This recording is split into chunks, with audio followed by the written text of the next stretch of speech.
I am Lisa, your host, and then we have a few special guests here, Miss Amy and Miss Tracy. So Amy, do you want to say hi, introduce yourself, and then we'll have you pass it over to Tracy. Sounds good. Hi, everyone. Amy, thank you so much for inviting me to be here. I'm very excited to be part of the community. I'm co-founder of Nowadays. We're a site sourcing agency that utilizes technology to streamline the venue sourcing process. And I'm co-founding with my sister, Anna, and we're based in San Francisco, but I'm based in Seattle myself. Very cool. All right, Tracy, what about you? Hi guys, nice to meet everyone. I'm Tracy Major. I'm director of events at Lucid Software. So we manage a visual collaboration platform. So it's all about visualizing your business, which is very cool because that's what event managers do, right? Like that's what makes our life exciting is visualizing things and putting things together. So I manage a team of 5. I've been in events, specifically trade show events for about 12 years, and then recently moved into more of the field marketing realm as well as the director of events. Kind of have to do a little bit of everything. I'm located here in Salt Lake City, Utah, where it is nice and hot and sunny. So very exciting. Very cool. And I'm Lisa Gregory. I have been doing events for probably 26 years in every kind of realm you can imagine. So from nonprofit to high tech to PR, automotive, healthcare, education, all the things. And then I have owned my own agency since 2012. Been through it all, COVID, all that stuff. So uh, wealth of knowledge, but really my biggest passion is helping you all in the community, which is why we are here today. So the topic for today's community conversation is the first half of 2025. We are huddling to talk about what we've learned and where we're going and recommendations going into the second half of the year. As a few reminders, we are recording today and people will be able to watch the replay after. If you have questions, please feel free to drop them in the chat. And then this is a pretty active session. So if you have questions in between, you can ask those as well. All right, so we'll go ahead and get started here. So let's just take a glance at what happened in the first half of the year. So what stood out to you, Tracy, as far as just different learnings that you had from 2025? Yeah, absolutely. So we've been really working on honing in our field marketing arena. And I'm sure people have experienced these kinds of issues before, but when I came to my company, they said, we tried these things and it just doesn't work. It just doesn't work here, right? And I always say that, well, that's one of the worst things that you could say is like, oh, this is what we've always done, or like we've never done that, right? Because we've tried it, or we've tried it and it's just never worked. It's like there's always ways to try it, right? So me and my senior director, we put our heads together and we kind of noodled a bit and really have tried to sort out how to best move forward with those field marketing initiatives and some of those kind of ABM motions. And we have had a great time and a great struggle all at the same time with getting that going. And so one of the biggest learnings is the complexity of audience development. And I think this goes for people who are, association managers, conference managers, those types of roles, as well as field marketing, as well as doing those VIP kind of client experiences. I think this is something that it shares a commonality, and looking at how targeted is targeted enough and how targeted is too targeted, and finding that balance is really, really important, but also understanding the bandwidth and the ask of the teams that you're wanting to include. So if you're doing email nurture campaigns, looking at those teams and talking with demand gen and looking at your direct mails, and also speaking with your sales teams and learning what their struggles are and how they can affect what is being promoted and when. And that has been a really, really great conversation. And I think the biggest thing that we've learned is the trust factor, right? And building the trust as event managers. Another piece of the puzzle is always like sales and marketing. They're like, everyone says that they butt heads. And I always feel like as an event manager, you're kind of the stepchild of both, right? And so you're kind of marketing, but you're also kind of sales, and the best way to move forward is to look at them both. And so finding that trust with the field marketing and being able to say, hey, here's trade show leads, and they're not just people who stop by for stickers, right?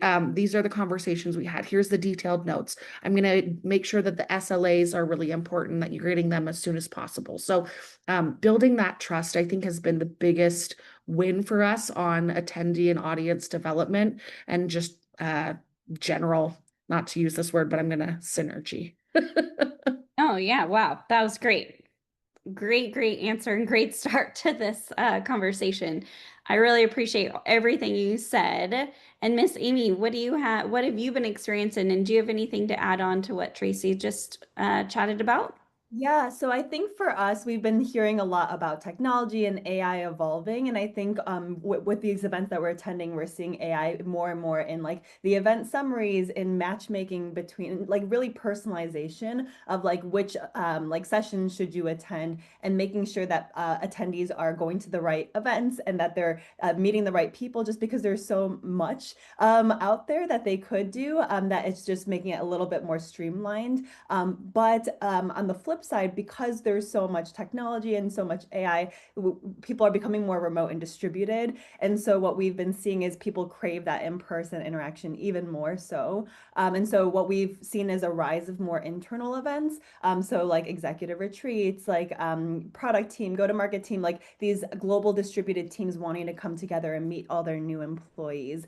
And so we've been doing all these events across the world and noticing these trends of like people wanting more intimate experiences, and feeling like even if they have a team of 40 or 80, they would prefer to be like a majority buyout in the hotel property that they're in, and really feel like an exclusivity either in like a restaurant space while they're seated, or being able to have a private event on the beach. And so in like kind of like what we've been seeing is like something more unique, more boutique. One of our clients, they were like, hey, we really want to go to Cabo, but like we don't want to be in one of those big like high rises. And so we found like a villa buyout where they had 5 different villas that they could all just take a golf cart in between. And it felt a lot more like specialized to what they were looking for, and kind of like the trend that we're seeing. And so that was like one big piece of it. I've also seen that sustainability has been really big topic. And so a lot of times when customers come to us, they'll actually ask us like, hey, like what is the CO2 emissions if we were to choose like destination X versus Y? And so really helping them calculate like, oh, like what based on where your remote attendees are coming in and distributed and flying from, here are like the top destinations that we would choose. And so in the past, it had been a lot more like in the Caribbean and like incentive trips like that. But I think more and more with costs rising, people are actually coming more domestically. And so we're seeing a lot of trends going more towards like those destinations like Orlando, that's more family friendly. Some of our customers are actually asking us like, hey, like I want to bring like a plus one or spouse on the trip. Is there a daycare on site? And like on top of that, like, can we be near the parks? And so a lot of the requests have become more like there's like a work plus play element involved that we're trying to incorporate in a lot of these asks. So those are some of the quick high level trends that we've been seeing. Yeah, absolutely. I think Orlando is back. We didn't get a lot of Orlando requests for a long time, but a lot of requests in Florida this year. And I think the biggest thing that we're seeing is last year it was all about experience, experience, experience, experience. Well, now budgets have been cut. And so it's strategy first, strategy first. So we are getting our trend is that we're seeing a lot of people come into us and say, what is the strategy? We want ROI. We know events work, but how do we measure them? And what ROI do we do? And what kind of campaigns are associated? And how do we make the right people, get the right people in the room so we're not just throwing money out and spraying and praying that the right people come. So that's the biggest shift for us. And then I think you are spot on with AI. So AI has allowed us to be able to record these strategy calls and have those conversations. And then we can put it in AI and use it in so many different ways, like action items to make sure nothing gets missed, top strategy. And then I talk to AI like a strategist, like, hey, these are things that we came out. How can we further develop this area or this area and keep kind of partnering on it. So that having that ability to have additional help and kind of resourcing that just is magical right away has been wonderful. Anybody else? Carmen, Courtney, anybody else? Carolina, I see you hiding. Isabel, anybody else have anything to add? So I'm more on like the trade show side. I work in-house for a tech company and then we will like exhibit and sponsor. On the note of AI, like I just went to a conference at the end of May and everyone had AI and it almost felt like the audience was fatigued with AI. So our company stood out, didn't have AI, and they were like, oh my gosh, thank gosh. And finally a company that's not talking about AI. What do they even mean by all this AI stuff? So it's kind of also been like a little saturated and overdone, I think. Um, as far as like giveaways and things like that, I don't feel like people are super into it. The thing that people were actually most interested in for us, both men and women, was actually like really nice Titleist golf balls. They're expensive. People don't want to pay for it, but they like to golf with them. Um, and then another thing that I've seen that's like really on the rise, I think for even just like hosting like field events as well as those networking events, is the non-alcoholic. Like soda is not non-alcohol, that's not a mocktail or cocktail. Like people want a true mocktail, and I've seen a rise of that or like a non-alcoholic beer or something like that as an option. Yeah, for sure. Anybody else? No, it's okay. You don't have to talk. I was Okay. just going to echo what Courtney said. I work in Salt Lake City, Utah. There's a huge LDS portion here, population here. Probably 70% of my company is LDS, so they don't drink alcohol. And so even prior to some of the trends that I've seen industry-wise on like having actual non-alcoholic like spirits or having like true mocktails, I've had to kind of recalibrate what that looks like. So not managing like happy hours, but they're networking hours, and you've got to have some sort of entertainment event. And so definitely I've seen a lot of that similarity, Courtney, as well. Yeah. When you are hosting your events, are there things that stick out where you're like, yes, that provided true ROI, like immediately? Because the trend before that we kind of were seeing was just like, everyone wants to do an event. Do an event. Let's go, let's go, let's go. Everyone's doing them. Ah, it's crazy. But like, what is really truly creating that ROI where someone walks away and they're like, bam, that killed it? Anyone? I think on my side, we recently had a large conference and, we had demo stations that were keyed up after the big keynotes that actually went over everything in more detail with people who wanted to come up. So it wasn't just like spouting off what was new, what was improved. People could go and like do demos and touch and ask more questions because they just heard about it and they wanted to be more engaged with it. So that was immediate ROI. Yeah, for sure. Anybody else? We hosted a happy hour for one of our VCs, and they actually they invited their potential LP, which is like the limited partner that could potentially fundraise for them and like kind of give more money for them to continue. And because we hosted this event, and it wasn't a cheap happy hour. It was at Novella in SF, if anyone's familiar.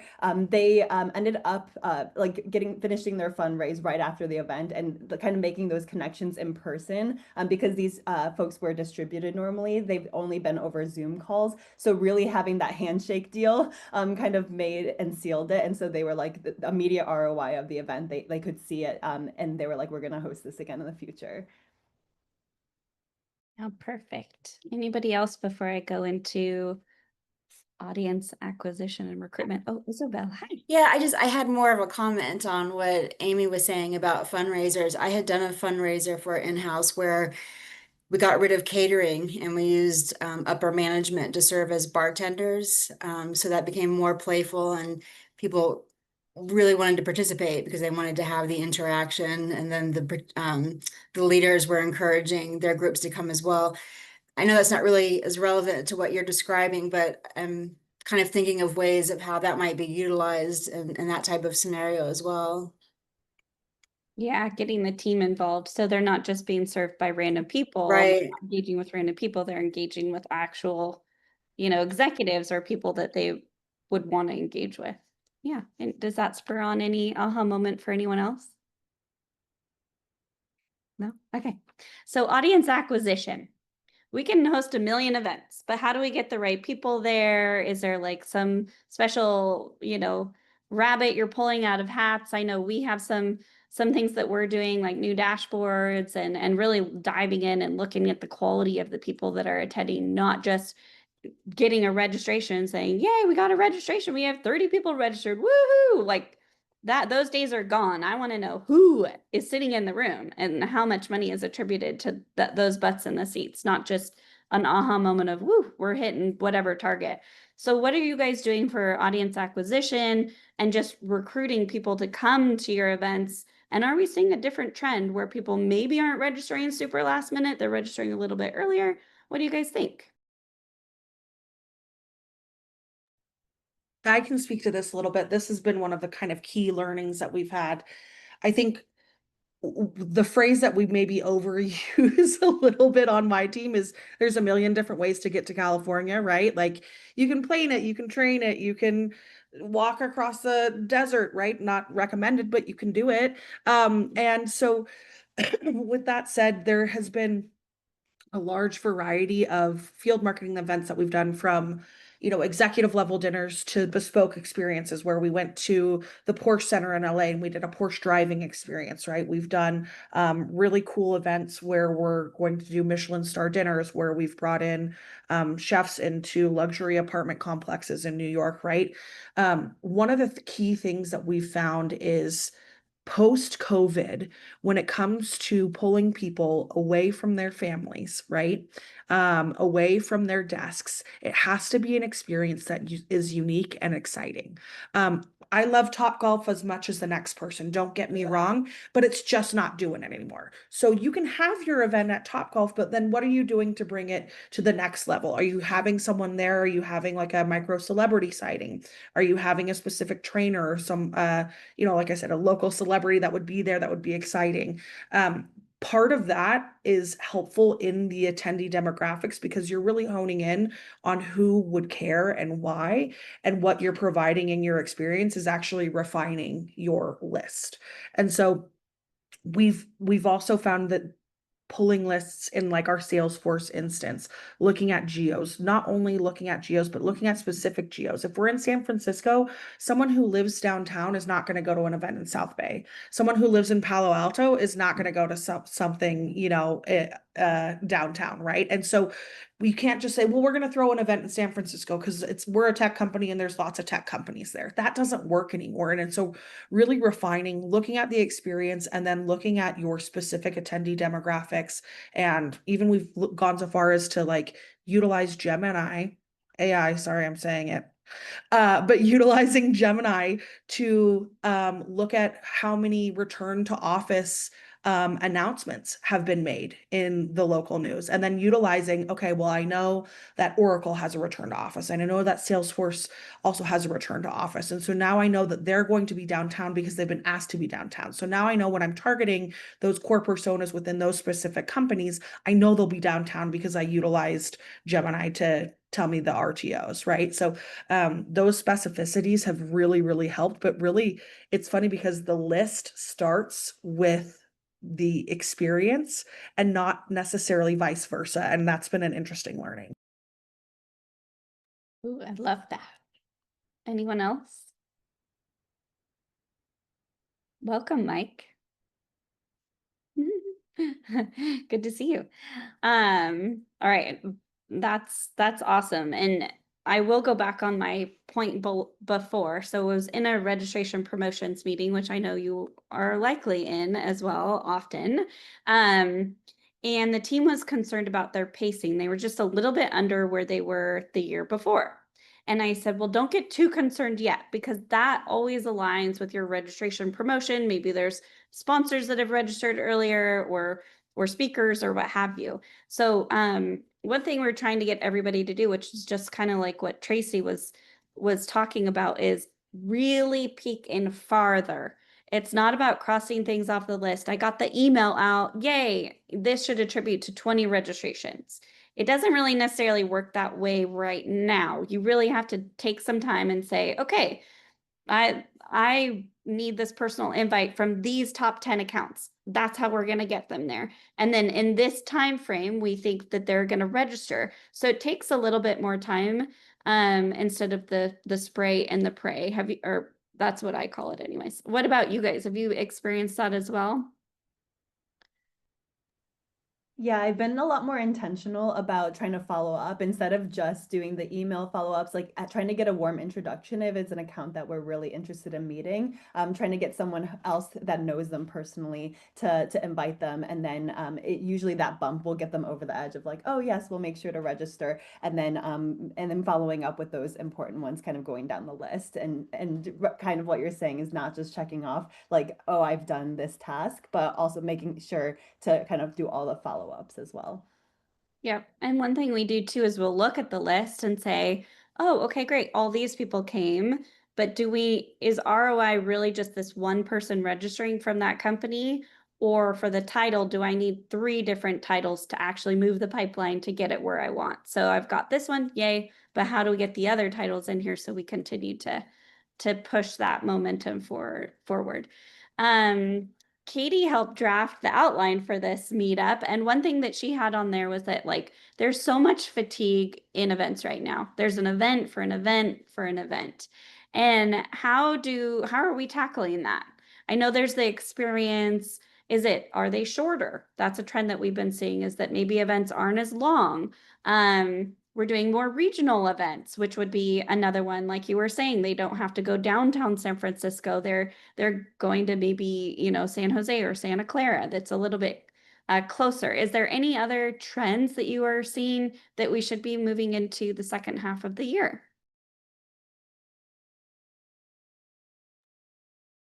This is just something that we're doing. I'm not sure if it's a trend, but what we've seen is there is a lot of event fatigue. So people don't want to leave where they're already at to go to an event. And so what we've decided to do is just meet them where they are, which a lot of times is their own office. And so we've been partnering with different companies, for example, Rippling, to host like these branded like coffee carts. So we would just bring the coffee carts to their offices of the like our customers, and just like, just a surprise like donut and coffee moment that like they're just at their desks and they're like, oh wow, and then it's like with their brand logo on top of the coffee as a foam. And so I think they're just kind of surprised, and like it's just one of those touch points to kind of show like, hey, we care about you and we're still thinking about you, and like we're still top of mind for them. So you use their individual logo at your event. We do. Like we'll make like a flag for them, and then we'll have like our logo at the very bottom in small print, but everything else is just like their own logo. Oh, that's awesome. I love that. I've never heard of anyone doing that before. So good on you, Amy. That's awesome. Anyone else? No? Okay. I'm going to touch on one trend that isn't necessarily a trend, but just a nice, friendly reminder, is kind of going back to the marketing fundamentals. So what I'm seeing is that a lot of CEOs and VPs previously had just sort of hired a logistics person to come in and cross things off lists. Okay, we got the event, we got the event, we got the event. Now move forward. But it seems like, at least in the first half of this year, executives are more looking at the long game. At least that's what we're seeing, and what events and the impact the long game is. And one thing we've been chatting with people is more tying the sales cycle to the event and really holding sales accountable, which before it kind of seemed like, okay, we check things off and off we go, and then we're on to our next event. Are you guys being challenged with that? And how are you kind of playing the long game when it comes to events right now? So I think we're doing this right now where we have this very large event and we like to have it in May, June time, because it's such a long sales cycle that hopefully all the deals will come in for the same year. And then we're tagging on the regional events through right now in summer all the way through the fall to kind of add in those touch points as well. And thanks a lot, Tracy. They're at Top Golfs, but I will make sure there are better locations next time. I felt called out, but it's okay. I'm sorry, that's not what I meant. It's okay. No, you're right. I was like, yeah, it would have been cool if we had like a special guest come. And to be totally transparent, we had an event at Top Golf in Nashville last week, right? Like it's not off of in my mind, it's not off of the plate, but how do we make it exciting, New. fun, and Yeah. timing and all that? Yeah, but no, I love a Topgolf. Trust me. Same.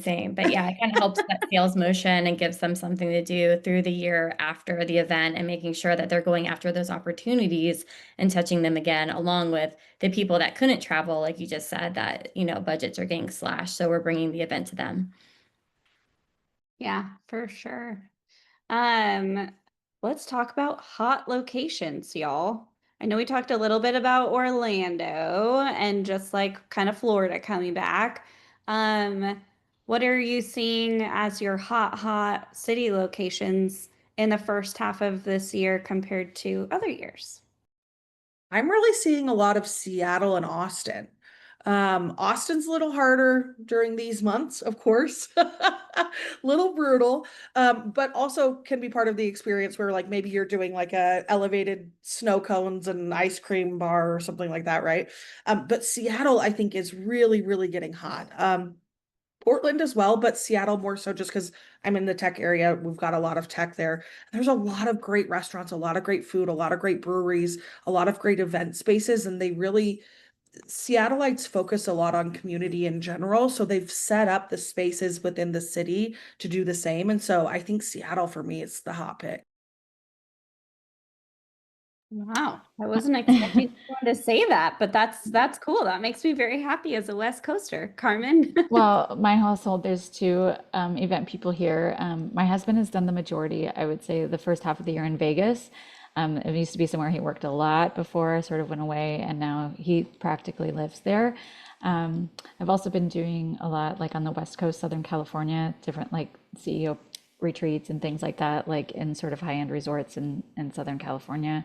And then also, I tend to find myself in random cities that aren't those hot cities, which is interesting because my husband will always be in Vegas and I'll be like in a random place. So I was in like Boston a couple times. I just was in Pittsburgh and I have another event coming up in Pittsburgh, which who knew, but Pittsburgh is like a fantastic, I mean, it's just fantastic. I loved my time there. So if you're looking for a city, it was great. And yes, a lot of things to do and a great community there. Yeah. Very cool. Anyone else? I saw some others saying this, but I've seen a lot of Austin, as well as Nashville, and Scottsdale. So those are probably the ones that I was seeing a lot of. Yep. And for us, I would say definitely Nashville is a big one. And then New York. So San Francisco is a little bit more back this year. I feel like the year last year's a lot of conferences have to be there by default, but a lot of people were moving out of the Bay. And now we're seeing tricklings of people coming back to the Bay and then still maintaining people wanting to do just more on the East Coast in general. So that's just a kind of cool new trend. And then last year we saw Boston, but we haven't seen any Boston this year. So I don't know. I don't know why that is. And I was happy to hear Portland. Portland, I'll do a little shout out since I'm here. So there's no sales tax here. Things are getting tidied up and cleaned. So it is a better place to have an event. So if you have any questions about Portland, Travel Portland is amazing. I'm just doing a plug because we'd love to have you and welcome you here. All right.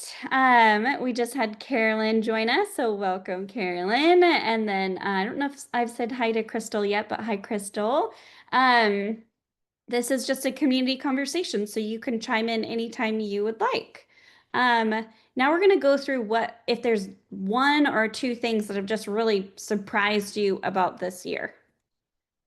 And maybe there's not. Maybe it's continuing from 2024 and it's very similar. But are there any things that just kind of shocked you for this year?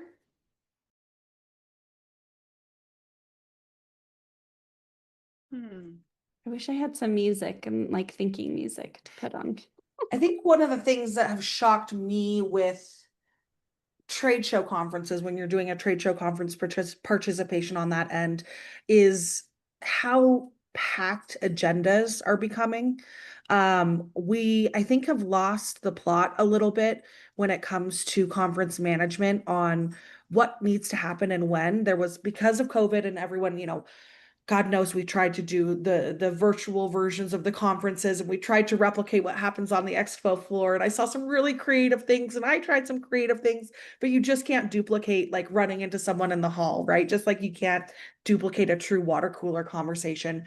But what I think some conferences have lost the plot on is these extended hours, because they think that extending the hours will help add in more value. And the reality is that by truncating some of the hours, truncating the amount of talks that we're having, be more picky and choosy with the talks that you're allowing, and then building back those networking periods of time. 10 minutes between sessions is not enough. That's barely enough to get from one end of the expo hall to the other. It's barely enough time to go and use the restroom, let alone grab a cup of coffee and have a quick conversation with someone. And so some of the conferences like the Agile Alliance that's going to be happening at the Gaylord in Denver, they've built in extended periods of networking time. And that's been super appreciated, but it is definitely an outlier, I think. So that's something that's surprising to me is I just feel like we're trying to fit too many square pegs into round holes right now. Yeah, I hear you on that. I feel like you're paying so much for your speakers and your location. You know, at the end of the day, it's all ROI, right? And you want the attendees to go see everything. And yet you've got exhibitors, and we just experienced this. I have a small show, and I had 6 exhibitors walk out after lunch, and it was, you know, tabletops, and there were like 30 exhibitors. So those 6 really produced a gap. It was telling. And we didn't have any language in our documentation that said they couldn't leave early. And the feedback that we got, of course, afterwards was that it was dead in the afternoon. Why you even bothered to have the floor open? And you should have had more activity in the morning. And I was struggling with, well, okay, but no one came to the 7 a.m. meeting for breakfast. So I had activity in the morning, you know, so I don't know what the magic pill is, but, you know, if anyone has, you know, I think people are gamified out or activated out, and just trying to figure out what is that next piece that brings it kind of all back together, you know? Yeah. I think that is a good point, Carolyn, is that the specializing in agenda building, right? And having the right people in the room for agenda building. So I was just in a meeting the other day and they're like, well, we can squeeze in more talks. And I'm like, ugh. Do you want, I mean, how are we going to squeeze these talks in? Like, are they going to be like 10-minute, like really quick technical talks? What are we doing here? Just because they want to get more names and more people involved. And what I'm finding is that maybe the right people aren't in those content conversations. And so the content gets sort of handed over to us, and we're thinking, uh-oh, this is not good, or they don't listen when we provide feedback. So Carolyn, what are your thoughts on that? You know, we are not experts in everything, right? I mean, we would have to literally be like 15 different people, because you have to stay up on the technology of everything in every market, in every field, for every person. I mean, that's kind of how it feels sometimes. Um, I think you're right about the voices, because and this is to your point on, I think it was an earlier conversation or another meeting we had, but what voice is in the room? Because what meeting are you going to? Going to a Forrester or a Gartner meeting is a completely different agenda, right, than going to like a VMworld or a Cisco or an AWS reInvent, right? So I think it's important that if you are helping to build agendas, you make sure the right person's in the room. Because if you're going to a Forrester for thought leadership, you should not be sending your developers. You should be sending your C-levels, right? You want to go to a Cisco show, then you send those developers and you get them speaking spots, and you start to build that footprint. And I think as event strategists, I've decided to add that to my title. We need to know that, right? And we need to then inform our clients of that and let them know that we are an expert in helping them determine the best way to go about planning their event or what event they should be at. I think that'll help some of the, I don't know about on the back end, the operations, the exhibit floor, I think is always going to be an issue unless you put your keynote speaker out there. But when it comes to the content, that's kind of where I'm leaning. Yeah. Anybody else have anything to add there? Because content is king in a lot of ways, but content isn't just talks. It's the engagement part. It's planning every single moment that they're there. And if we're not involved in that, then that can really kind of kill us. So, Lisa, you had mentioned having the right people in the rooms during those like agenda buildings. And as someone that works not in meeting planning, but on the actual production side, so if you were going to be having a large keynote, you know, I'm working in that keynote on the production team. So what I see a lot is agendas where they haven't really thought about rehearsals. They haven't really thought about how this affects the crews that are in the room of when they're going to be able to have breaks. And so that's not just for their attendees, but like for the people that are actually working those events, that they're building agendas without necessarily bringing in a producer or perhaps like having a show caller in the room that understands how this will actually affect your event. And so, I mean, that's what I would say if you're able to bring some of those people in, and then just it's like reminding the client it's a much bigger picture just than moving your attendees from space to space. There's so much that goes into making sure that that room is ready, that there's time to rehearse those people so that when they do get on stage, their message is heard and effective, and that their technology is going to work great, because it's not just the speakers that need that rehearsal time. They might say, why do I need to rehearse? We already know our talk. I already know my speech. But it's also about getting a crew aligned and making sure that they understand that the tech is working in the room.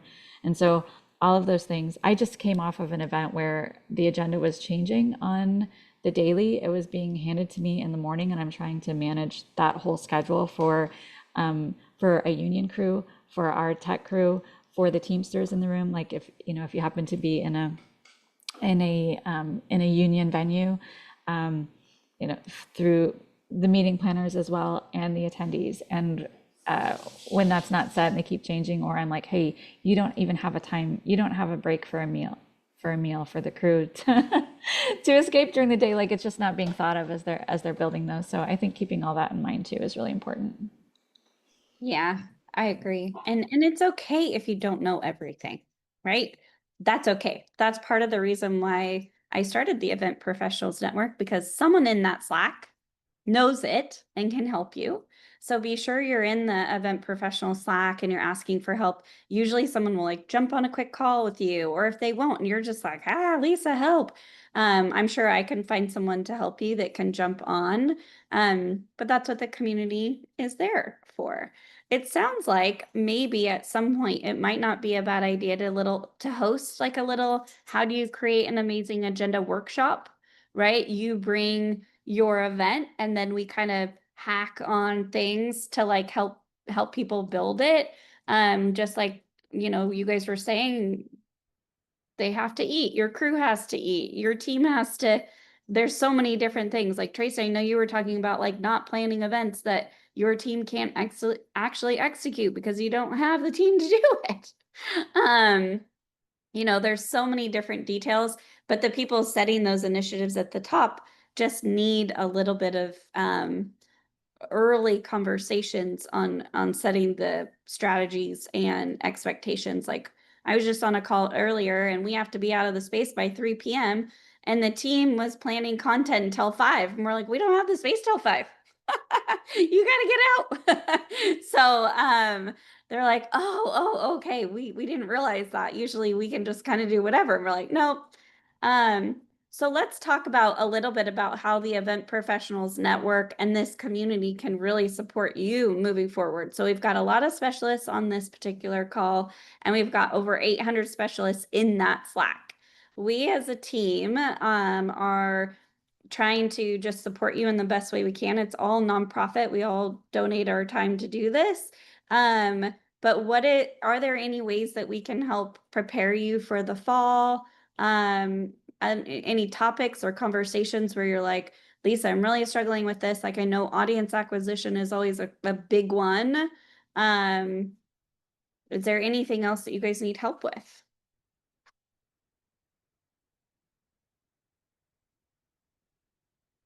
No, you guys are killing it. Good. Means we're doing our job.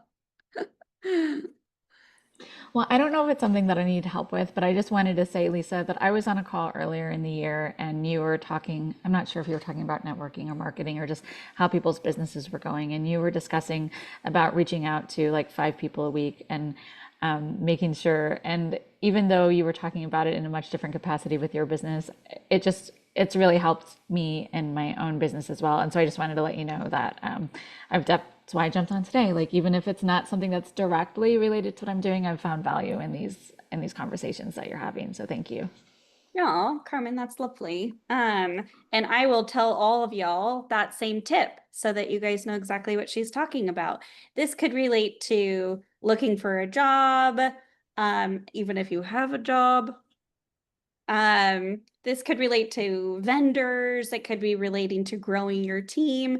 So essentially the strategy is just picking 5 people, and you don't have to do per week, whatever works for you. Just having in your mind on your to-do list that you're going to connect with people purposely and or purposefully.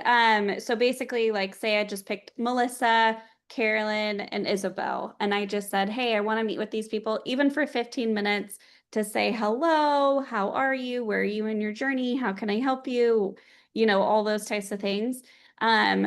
Especially if you're working from home or you kind of feel stagnant in your current career, there's all sorts of different, maybe you're a sales rep, maybe you're growing your company. Maybe you're planning on switching jobs in the next year or two. That will elevate and like skyrocket where you're going to be going in the future. And I know Amy knows people I should know. So then I ask Amy, who else should I meet with? Is there anyone in your network that I should meet with? And she'll be like, oh my gosh, Lisa, you would love Courtney. You should go meet with Courtney. Courtney's the best. You guys would totally vibe. And then Courtney and I will meet, and Courtney will say, Lisa, who do you know that I should vibe with? And I'll say, Brooke. Go talk to Brooke. You guys are like parallel lives. And so the community is there to do that as well. So feel free. And then we do have a mentorship program that happens once a year. We just wrapped it up the first week of July. We're not going to run another one. I was kind of hoping, but our calendar just got packed. So it's like, whoo, we can't. But we're going to run another mentorship program next year. So if you'd like to be a mentor, you can drop a little note to me in the Slack. And then we're going to collect some retrospective feedback on how we can improve that program. But it really does help to kind of get those little tidbits, like Carmen said, and then let me know if it's working, because Carmen, I'm so glad that it is. All right. Anything else that you're just like, Lisa, I have to share before I drop? Basically, we're looking for ways to elevate the second half of the year. So whether that's like taking care of yourself and doing some mindful meditation, I know our team brought back the Friday afternoon yoga to kind of keep us centered. If there's anything that you guys are doing to like give tips for people not to survive, but to thrive in the second half of the year, what might those be?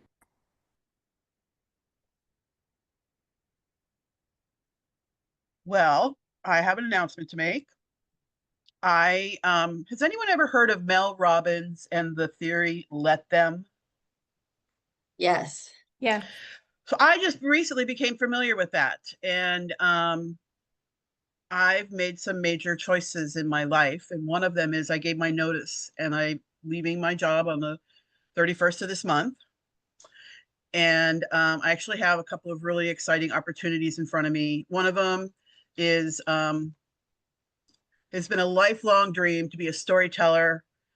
Probably for 20 years, I've had a vision of entering a documentary film in the Toronto Film Festival and winning an award.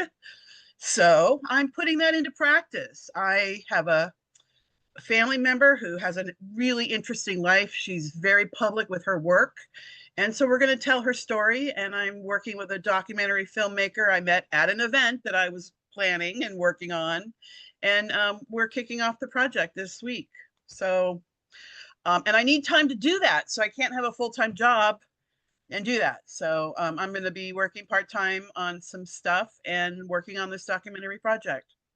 Very cool. Well, congratulations. And let us know, Thank because you. you'll still be in the Slack. Let us know how we can help you, because I'm sure there's a bunch of vendors that would be anxious to help you that are kind of hanging Absolutely. out in there. Yeah. Yeah, absolutely. And I will be doing some contract work because, of course, I want to stay in meeting planning. So I'm going to be doing some contract work because definitely want to keep the income coming in. But I just really took to heart I don't have any more ducks to give. I'm going to start giving Carolyn her ducks. I wish I And had a that was question. really all it took, you know? So I'm scared. I'm excited. We'll see where it goes. And if nothing else, I get a job at Starbucks. I'll be okay. That's true. Coffee is life. Anyone else? Yeah, I first of all, congratulations, Carolyn. I think that's so amazing anytime that somebody steps out and takes a risk on themselves. So congratulations to you. Thank Best of you. luck. I just wanted to speak up for a second to say thanks to all of you for including me in this group. I actually was part of a layoff from last year. And while I have 12 years of experience, it's so helpful for me to be a part of these conversations to make sure that I still stay on point with what trends are and what's happening. So thanks for letting me be a part of this and sharing your conversations. And I hope that I'll be able to bring some of my ideas from my experience as well. Awesome. And if anybody wants to host or co-host a session, you're like, oh my gosh, Lisa, we have to talk about this. Like Marissa and I the other day, I was like, Marissa, we have to have a session on this. This is just too good. Just Slack me and we'll try to get you on the calendar or have you add to a different conversation. I see. Hi, Melissa. Good to see you. Anyone else? And then I'll share my little tidbit that my company is going under. To unless anyone has anything else. I just have a quick thing. Does it, if anybody's looking for something during the day to just sort of like boost their, I don't, if you've heard of Creative Mornings, they have these awesome virtual field trips. Check them out. They're always all totally free on all kinds of topics. Right now, they've been doing a lot of like personal development and career development. So things on how to make a better LinkedIn profile, how to like help your resume, how to do network, like all kinds of things. And then a lot of creative things too. Like maybe if you're just feeling a little stuck and you need, there's journaling and there's stuff with outside and there's movement, all kinds of things. There's always something on the calendar. I would definitely check it out. Oh, very cool. And that was called Creative Morning. Creative Mornings. Yeah, they do virtual field trips. There's like almost every day there's something on the calendar, so you can sign up for as many as you want. They're free. They'll do a replay that's available for 4 days, so if you miss it, but it's only there for 4 days usually, and then, but a lot of times it will repeat. So if it's something that you missed and you really wanted to, like I saw something just come up, which was making ugly art, which I am not an artist. And I really didn't know how this was going to help me, but it really did. I was just getting unstuck and not like overthinking things and not being like, thinking too much of yourself. It's just, I really enjoyed it. And I just saw it come up again. So they do like repeat sessions. Someone will come on and do it again. And you're also, you can sign up to host a virtual field trip. So if you thought about hosting something that you thought was relevant, and they usually have like hundreds of attendees. So, as a host, you might be able to use it to like bring people to your business, or you could have how to make plan an event one, and like next thing you know, your inbox is full of emails. Very cool. I love the ugly art thing because as probably a majority of us are probably perfectionists on this call, and so making art ugly is probably a pretty big challenge for some of us. So actually, I think that would be a really good exercise. One thing I am working on that I thought I'd share because I do think it relates to probably everybody on this page is duplicating yourself. So as you are working at a company, it's very common for your manager, whoever, to say, oh, we're going to add this event in New York. We're adding this event in London. We're going to add this. We're adding that. We're adding this. We're adding that. And you've got so much work on your plate. And then you're just like, I'm out of here. We're done. You're not listening. My plate is too full. Did you not see the email I sent at 2 o'clock in the morning? I am literally done. And so I own my own company. Yay. So I have a good manager who's going to come in me and hire team members to come in and help pull myself out of that. So One thing that I'm challenging myself to do and the team is create repeatable processes and document. Ta-da, Exhibit A, which she's in the same room as me. So I finally hired a chief of staff, and then her job is to come in and document and repeat processes. You can do this too in your very limited time. I use Otter. So if you can ask your manager if you can get Otter, and you can connect it to Google and all sorts of stuff. That can do recaps, it can add strategy, all sorts of stuff. Some people are saying Otter's going to get replaced. I still love Otter. I use a lot of different things, or Claude, ChatGPT on the premium process, tons of different things. But you can use that to create your SOPs. And so you will get on a call and something like this, and you can use it. But you can also, if you're setting up a webinar, jump on a Zoom, have Otter come in, and then just talk to it. ChatGPT, I'm going to build a webinar right now, and I'm going to go through all the different steps that I take so that you don't miss a beat. And then guess what? I can hand it off to, we'll say, Tracy. Welcome to the team. Here you go, Tracy. Here's how you create a webinar. That way, if your team is saying, Lisa, you need more and more and more, you can say, I'm at my bandwidth. I don't have any more, but guess what? Here's a beautiful SOP, and your executive assistant or whoever else will be able to do this exact same thing because I've created it for them. Bye-bye. And that's my mic drop for how to thrive into the second half of the year. I hope you can utilize that and kill it. But thank you everyone for joining us. Any final thoughts before we drop? Nope. All right. So keep killing it. If there's other meetups and ways that we can help you, keep engaging in the Slack. But otherwise, we so appreciate you. And your second half of the year is going to be busy. So book your massages early.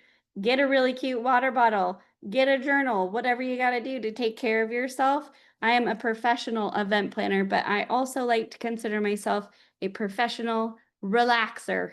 Right? So figure out a way to communicate with the people around you, how to help them create a professional, relaxing environment around you when you're going through your busy season. Okay? All right, y'all. Cheers. Have a great day.